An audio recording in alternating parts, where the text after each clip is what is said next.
retrouve Sonia Ghezali, notre correspondante à Kaboul. Sur quoi peuvent déboucher ces négociations entre le gouvernement afghan et les talibans? Écoutez, c'est difficile à dire, hein. L'objectif de ces discussions qui reprennent, mais qui ont commencé il y a près d'un an, avec des pauses nombreuses. Et initialement, l'objectif était de parvenir à la paix et de réduire ces violences qui ont lieu en Afghanistan. Mais à ce jour, les violences se sont au contraire intensifiées. Les talibans ont gagné énormément de terrain au cours de ces derniers mois. Ils encerclent plusieurs capitales provinciales. Ils ont capturé des frontières. Certains experts prédisent même la chute de Kaboul dans les mois qui suivront le retrait total des troupes étrangères fixé au 31 août, car les forces afghanes ne font pas le poids face aux talibans. Donc dans ces négociations, les talibans sont en position de force, car militairement, ils ont l'avantage, d'autant plus qu'ils mènent une guerre de communication importante et efficace.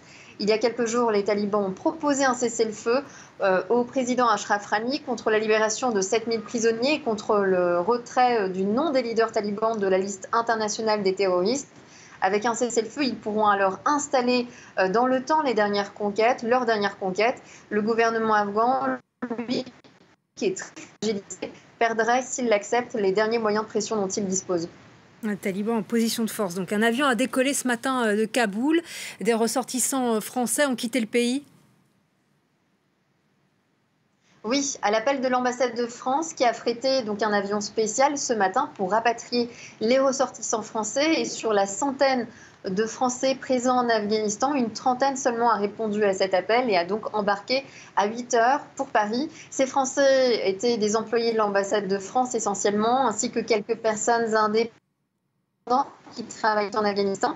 Il y avait une quarantaine d'Afghans aussi, des familles d'employés de l'ambassade de France à Kaboul.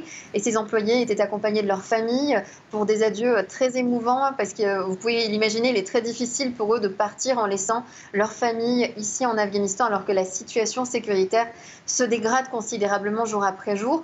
L'ambassade de France, lui, a été très clair, puisqu'il a prévenu que cet avion affrété par la France est parti ce matin serait le dernier et que la France ne serait pas en mesure d'assurer la sécurité de départs ultérieurs de ressortissants français. Précisons tout de même que les compagnies aériennes commerciales volent toujours, mais il reste à ce jour une quarantaine de Français en Afghanistan, des indépendants et des travailleurs humanitaires essentiellement. Merci beaucoup.